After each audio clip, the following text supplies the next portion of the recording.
أعوذ بالله من الشيطان الرجيم.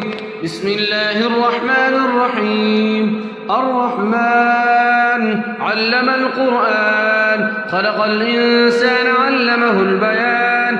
الشمس والقمر بحسبان والنجم والشجر يسجدان والسماء رفعها ووضع الميزان ألا تطغوا في الميزان وأقيموا الوزن بالقسط ولا تخسروا الميزان والأرض وضعها للأنام فيها فاكهة والنخل ذات الأكمام والحب ذو العصف والريحان فبأي آلاء ربكما تكذبان. خلق الإنسان من صلصال كالفخار وخلق الجان من مارج من نار فبأي آلاء ربكما تكذبان. رب المشرقين ورب المغربين فبأي آلاء ربكما تكذبان.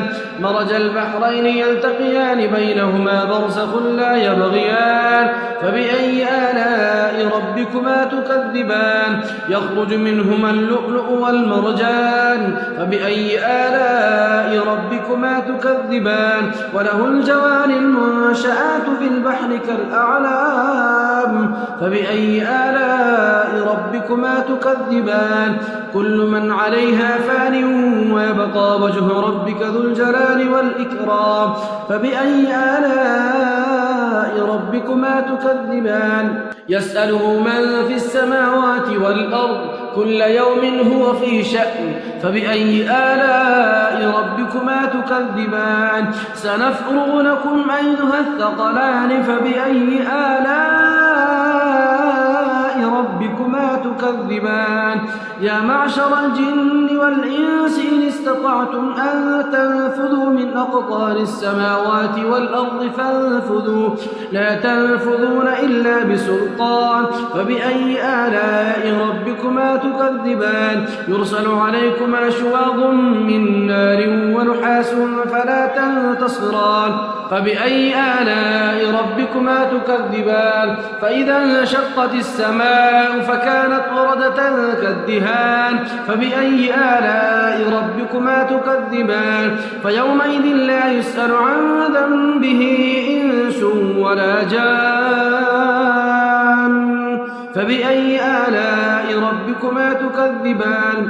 يعرف المجرمون بسيماهم فيؤخذ بالنواصي والأقدام فبأي آلاء ربكما تكذبان. هذه جهنم التي يكذب بها المجرمون يطوفون بينها وبين حميم آن فبأي آلاء ربكما تكذبان.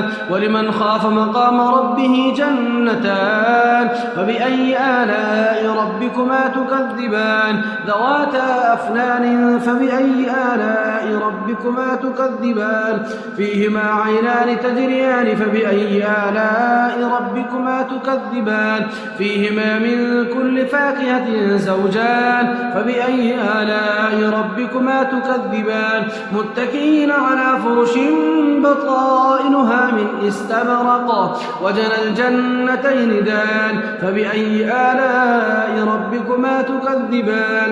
فيهن قاصرات الطرف لم يطمثهن إنس قبلهم ولا جان فبأي آلاء ربكما تكذبان. كأنهن الياقوت والمرجان فبأي آلاء ربكما تكذبان. هل جزاء الإحسان إلا الإحسان فبأي آلاء ربكما تكذبان.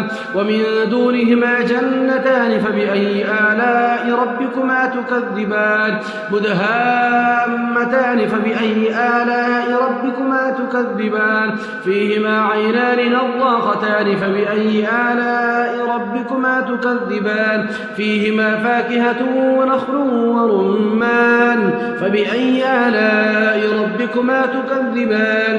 فيهن خيرات حسان فبأي آلاء ربكما تكذبان.